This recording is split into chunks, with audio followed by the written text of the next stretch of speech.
मिला है और एक बार फिर आर पार गोलाबारी के बीच लोगों को नुकसान उठाना पड़ा है।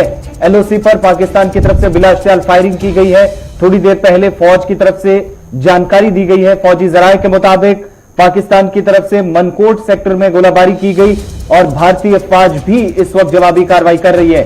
मेंढर मनकोट का वही इलाका जहां पर गुज़श्ता दिनों ही एक 65 साल शख्स की पाकिस्तानी फायरिंग में मौत हो गई और एक दिन के वक्फे के बाद, चंद घंटों के वक्फे के बाद दोबारा इस इलाके के अंदर फायरिंग शुरू हो गई है। लाइन ऑफ एक्चुअल कंट्रोल से लाइन ऑफ कंट्रोल पर तनाव बरकरार और इस वक्त पुंछ के मनकोट सेक्टर में गोलाबारी शुरू हुई है। आखिरी इतलात मिलने तक गोलाबारी वक्फे से दोनों अतराफ से हो रही है। फौज के मुताबिक जवाबी कार्रवाई भी इस वक्त एलओसी पर मनकोट, मेंढर, पुंछ जिले के अंदर की जा रही है। इशफाक, चलिए, बड़ी खबर हम आपको बता रहे हैं और उसके बाद एक और बड़ी खबर बताएंगे, लेकिन उस बड़ी खबर पर जाने से पहले रुख जरा करते हैं वादी कश्मीर की ओर। और वादी कश्मीर की खबर जब हम आपके सामने रख रहे हैं तो आपको बताएंगे कि आबी पनाहगाहों की हिफाजत के लिए हुकूमत कमर बस्ता है। ये हम नहीं बता रहे हैं, सरकार का बयान बता रहा है। सरकार चाहे जिसकी भी हो जम्मू कश्मीर के अंदर, चाहे माजी की रियासत की बात करें या मौजूदा सिस्टम की बात करें जहां पर लेफ्टिनेंट गवर्नर साहब हैं, यहां पर कहा जा रहा है कि आबी पनाहगाहों की हिफाजत जनाब की जाएगी। और ये आबी पनाहगाह की जो हिफाजत है कितनी हो रही है, ये गिलसर इलाका है, गिलसर का लेक है जो आपके सामने है और अब एक नाले में तब्दील हो गया है। और ये नाले में तब्दील होने की वजह जहां आम लोगों की गफलत शारी तो है ही, वहीं पर सरकार की बेहिसी भी साफ नजर आ रही है।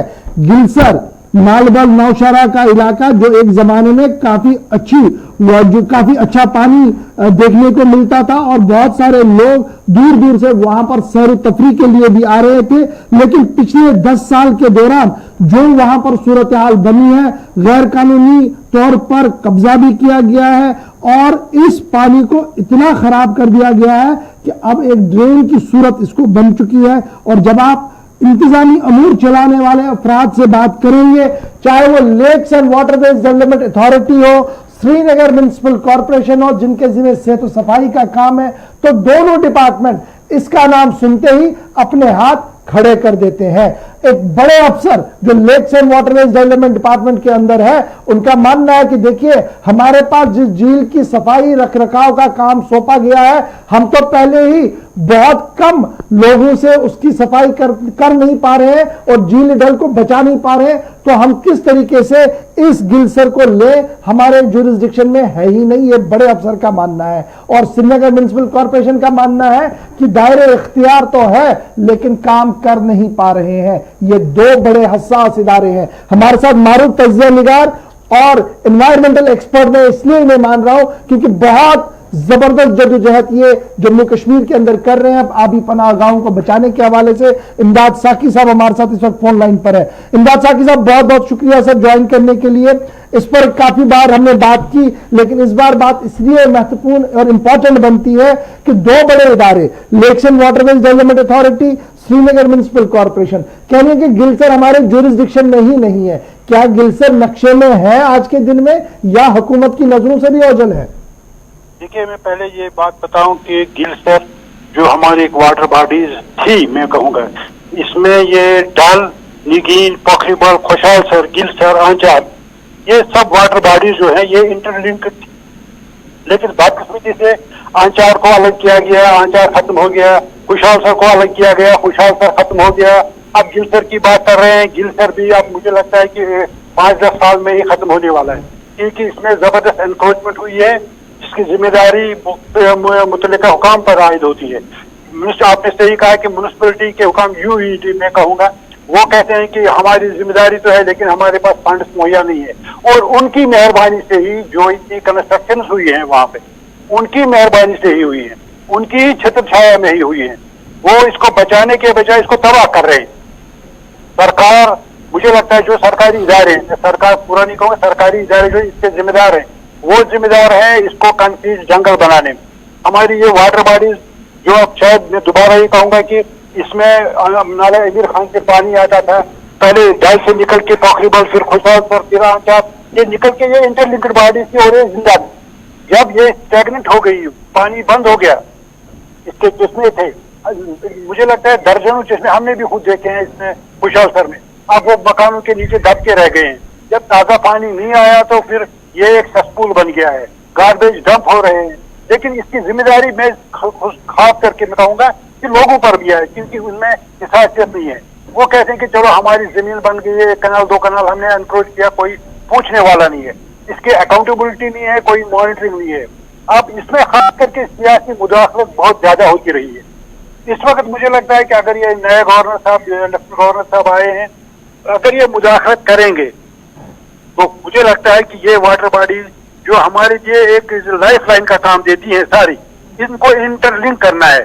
वरना ये खुशहाल सर को अलग लेंगे, उसमें पैसा बनाएंगे, गिल सर का अलग प्रोजेक्ट बनाएंगे, कुछ नहीं होगा ये इससे, जब तक ये वाटर बॉडीज इंटरलिंक नहीं होंगी।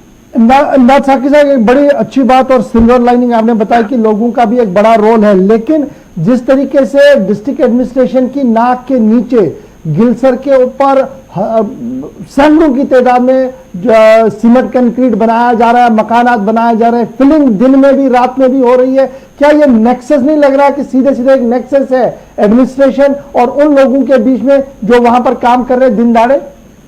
बिल्कुल, मैं तो पहले ही ये अर्ज कर चुका हूँ कि ये जिम्मेदारी न सिर्फ लोगों की है, लोगों को चाहे वो खुद गरज, लोग तो खुद गरज हैं, लेकिन जो हमारे इदारे हैं, जो मॉनिटर कर रहे हैं और जो इसके जिम्मेदार हैं, उनको चाहिए था इसको रोकना। लेकिन वही इनको रास्ता दिखाते हैं कि कहाँ से ईंट लगानी है, कहाँ से सिटे लाना है, कब बनाना है, रात को क्या करना है, वही ये कराते हैं सब कुछ, और वही जिम्मेदार हैं। हमने कई बार ऑफिशियल से, हुकाम से भी गुजारिश की थी कि इसको मॉनिटर किया जाए, कोई अकाउंटेबिलिटी हो, लेकिन किसी ने नहीं सुनी है, क्योंकि इसमें दोबारा ये कहूंगा कि सियासी मुदाखलत रही है बहुत हद तक। अब मुझे लगता है कि अगर इस नई जो डिस्पेंसेशन है हमारी, वो किसी हद तक इसमें काम कर सकती है और ये वाटर बॉडीज बच सकती हैं, वरना ये बिल्कुल बिल्कुल खत्म हो चुकी है। बहुत बहुत शुक्रिया इमदाद साकी साहब हमारे साथ ज्वाइन करने के लिए। नजरें सारी लेफ्टिनेंट गवर्नर साहब के दफ्तर पर लगी है कि नए लेफ्टिनेंट गवर्नर साहब आएंगे। जिस तरीके से कल से उन्होंने अपना काम शुरू कर दिया है और एक strong message down to the line दिया है, उसका असर यहाँ गिलसर के अंदर भी आएगा, क्योंकि गिलसर श्रीनगर शहर के अंदर अंदर की वाटर बॉडी है और जिस तरीके से वहां पर नाजायज कब्जा हो रहा है और जिस तरीके से सरकारी छत्र छाया के तहत बड़े बड़े बाअसर लोग वहां पर फिलिंग करवा रहे हैं, ये दरअसल उन सभी चीजों से पर्दा हटा रहे हैं जो पर्दे के नीचे काम हो रहा था आज तक। लेकिन जब हमने खबर किया, मुझे उम्मीद है कि लेफ्टिनेंट गवर्नर साहब और उनकी इंतजामिया जो है वो जरा सा संजीदा होंगे और स्पेशली जो हमारे सूबाई कमिश्नर पीके पॉल साहब है वो इसका संगीन नोटिस लेंगे, क्योंकि आबी जखायर को बचाना, आबी पनाहगाहों को बचाना दुनिया भर में एक बड़ी जद्दोजहद की जा रही है। और मुझे याद है कि वजीर आज़म साहब ने ग्राउंड वाटर टेबल और पानी को महफूज और तहफुज बनाने के हवाले से एक बड़ा हुक्मनामा भी जारी किया था और मुझे अब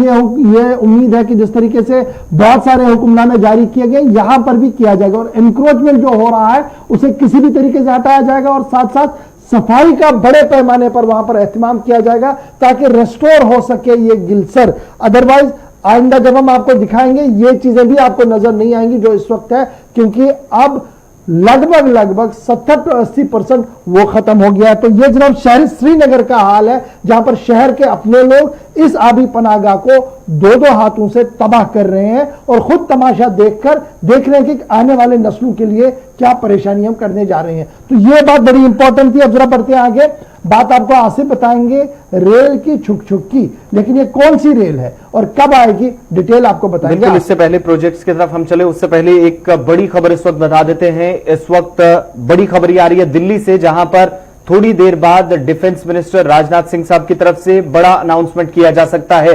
दिल्ली से बड़ी खबर आ रही है जहां पर खुद वजारत दिफा की तरफ से ट्वीट करके जानकारी दी गई है कि 10 बजे एक अहम पैगाम अवाम के नाम होगा, कोई बड़ा ऐलान कर सकते हैं वज़ीर दिफा, और ट्वीट करके खुद ऑफिशियल ट्विटर हैंडल पर जो कि वजारत दिफा का है अब से थोड़ी देर पहले जानकारी दी गई है। तो सबकी नजरें मरकूज रहेंगी अब वज़ीर दिफा राजनाथ सिंह पर। क्या मुल्क की सलामती को लेकर मुल्क के अंदर मौजूदा सूरत हाल, line of control, line of actual control, दूसरे या दीगर पड़ोसी ममालिक के साथ जो इस वक्त ताल्लुकात है उन सब पर बात होगी या कोई और बड़ा पैगाम आज अवाम के नाम जारी किया जाएगा, क्या कुछ ये मैसेज रहेगा। ठीक 10 बजे गुलिस्तान न्यूज पर भी आप बराह रास्त देखेंगे वज़ीर दिफा की बड़ी अनाउंसमेंट सुबह 10 बजे, यानी आपको इंतजार करना होगा। ठीक अब से 35 से 40 मिनट बाद वज़ीर दिफा का बड़ा पैगाम गुलिस्तान न्यूज पर भी आप बराह रास्त देख सकेंगे, जिसके लिए ट्वीट करके वज़ीर दिफा ने वज़ारत दिफा की तरफ से जानकारी दी गई है। एक अहम ऐलान आज सुबह 10 बजे वज़ीर दिफा की तरफ से किया जाएगा।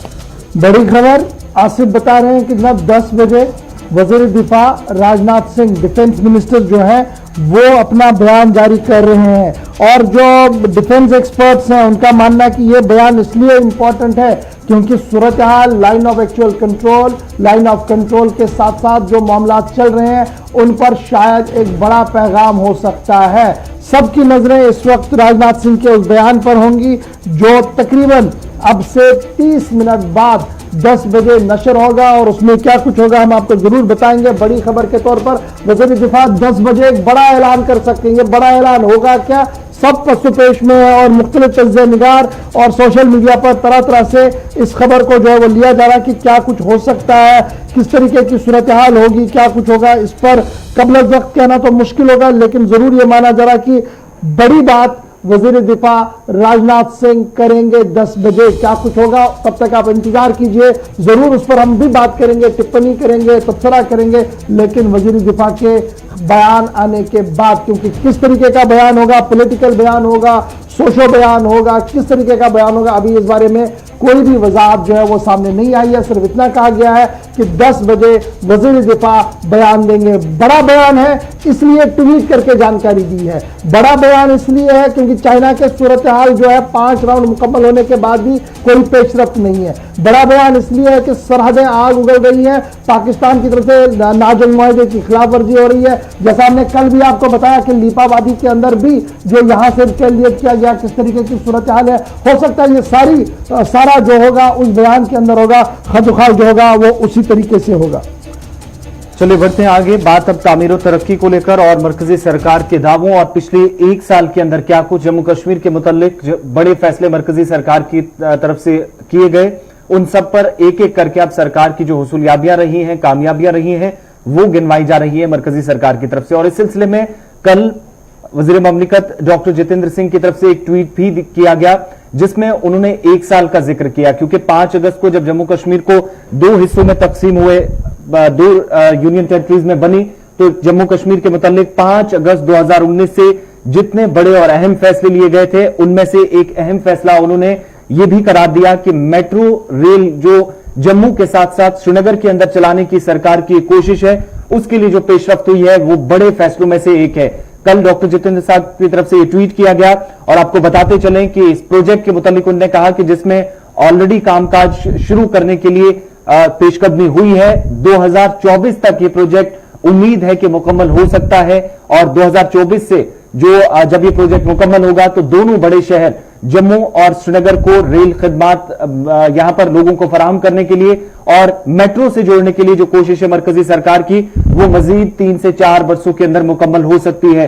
और इस प्रोजेक्ट के मुताबिक जिस पर डॉक्टर जितेंद्र सिंह के मुताबिक जो 2024 तक मुकम्मल होगा, 10,599 करोड़ रुपए की लागत आनी है इन प्रोजेक्टों पर। और रेलवे कंसल्टेंसी जो कंपनी है राइट्स लिमिटेड को इसके पहले ही जो पूरा प्लान उसके सामने रखा गया है। डीपीआर बाज़ाब्ता तौर पर इसके डॉक्टर जितेंद्र सिंह के ट्वीट के मुताबिक तैयार कर ली गई है।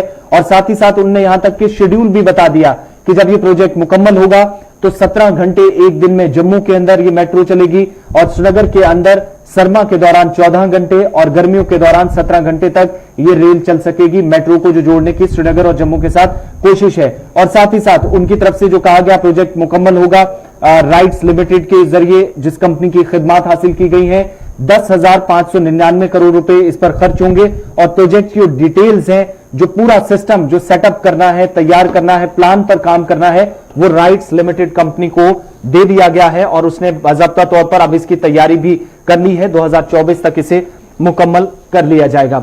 बात मरकजी सरकार के फैसलों की हो रही है तो बढ़ते हैं आगे। बात अब कश्मीरी पंडितों के हवाले से भी कर लेते हैं, क्योंकि जब मरकजी सरकार की तरफ से फैसले लिए गए जम्मू कश्मीर को लेकर तो जरूर जम्मू कश्मीर के अंदर कश्मीरी पंडित सुर्खियों में रहे हैं और उनको बार बार मदद की यकीन दहानी और उनके साथ कई वादे भी मरकज की तरफ से किए जाते रहे।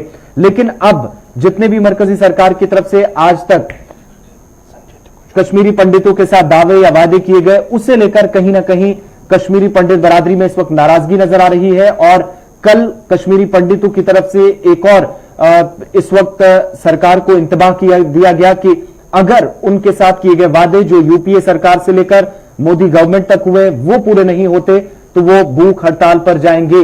ये कल की बात और पिछले 24 घंटों के दौरान ये नई डेवलपमेंट हुई है कश्मीरी पंडित समाज की तरफ से। और इसी पर मजीद बात करने के लिए हमारे साथ संजय टिक्कू साहब हैं, कश्मीरी पंडित संघर्ष समिति के प्रेसिडेंट हैं। बहुत शुक्रिया संजय टिक्कू साहब ज्वाइन करने के लिए प्रोग्राम सलाम जेके में। बहुत बहुत स्वागत आपका। अभी तक हम बात कर रहे थे कि सरकार की तरफ से बार बार आपके साथ वादे किए गए, यकीन दहानियां कराई गई, लेकिन बड़ा मामला जो है 800 से ज्यादा परिवारों का है जो कश्मीरवादी के हैं, जिसके अंदर आप कल से काफी ज्यादा हाईलाइट कर रहे हैं। जरा तफसीलन बताइएगा कि पूरा मामला है क्या, और यूपीए सरकार से अब तक साल 2020 आते आते जो कुछ इन 800-900 फैमिलीज के लिए कहा गया था, जमीनी सतह पर इस वक्त सिचुएशन क्या, एक्चुअल पोजीशन क्या है उन वादों और दावों की?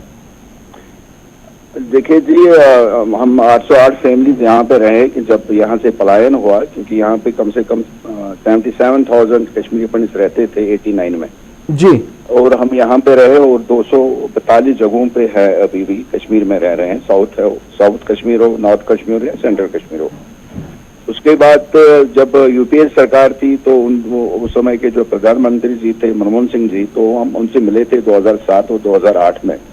तो हमने उनसे कहा था कि हमारी जो हालात है कश्मीर में रह के, और हमारी बात कोई सुन नहीं रहा है और हमारी बात कोई कह नहीं रहा है, तो उन्होंने कहा कि हम एक प्लान बना रहे हैं relief rehabilitation return of Kashmiri migrants के लिए। तो उन्होंने कहा था कि उसमें आपका भी हिस्सा होगा। लेकिन जब वो 2009 में अनाउंस हुआ, लेकिन उसमें हमारा कोई नाम नहीं था, तो हमने फिर कम्युनिकेशंस की स्टेट और सेंट्रल गवर्नमेंट के साथ, हमने बातचीत की लोगों के साथ, जो उन दिनों के में जो मिनिस्टर साहब थे, चाहे वो सेंटर में थे या स्टेट में थे, तो सब ने यही कहा कि आप लोगों ने बहुत सफर किया है कश्मीर में रह के, और हम बहुत ही प्राउड फील करते हैं कि आपने जो कश्मीर या जिंदा रखी है कश्मीर में, या जो सेक्युलरिज्म है, डेमोक्रेसी है इंडिया की, तो आप लोगों ने जिंदा रखी है। लेकिन ये सिर्फ जो हमें महसूस हुआ कि ये सिर्फ होंठों की बात ही थी, दिल से कोई बात नहीं कर रहा था। उसके बाद हम हाई कोर्ट अप्रोच किया हमने ऑनरेबल कोर्ट में, तो हमने उनसे कहा कि जो ये पीएमएस पैकेज है, इन्होंने कश्मीरी पंडितों को 2 हिस्सों में क्यों बांटा है, माइग्रेंट्स एंड नॉन माइग्रेंट्स के लिए। अगर हम भी सफर कर रहे हैं, और उसके साथ साथ यहाँ पे 2 पार्लियामेंट्री कमेटी की रिपोर्ट्स भी आई थी जो कि दिल्ली से थी, तो उन्होंने उसमें मेंशन किया हुआ है कि जितने भी ये 808 फैमिलीज हैं, ये इन्होंने बहुत सफर किया, इनके लिए एक स्पेशल पैकेज होना चाहिए ताकि ये कश्मीर में रहे, और उससे जो आने वाले समय में जो कश्मीर से बाहर जो लोग रह रहे हैं हमारी कम्युनिटी के, वो भी वापस आ जाए। तो ये सिलसिला चलता रहा, लेकिन फाइनली ये 2016 में ऑनरेबल कोर्ट ने डायरेक्शन पास की स्टेट और सेंट्रल गवर्नमेंट की कि जो हमारी जो रिक्वेस्ट है वो रिकमेंडेड की उन्होंने। उसके बाद 2017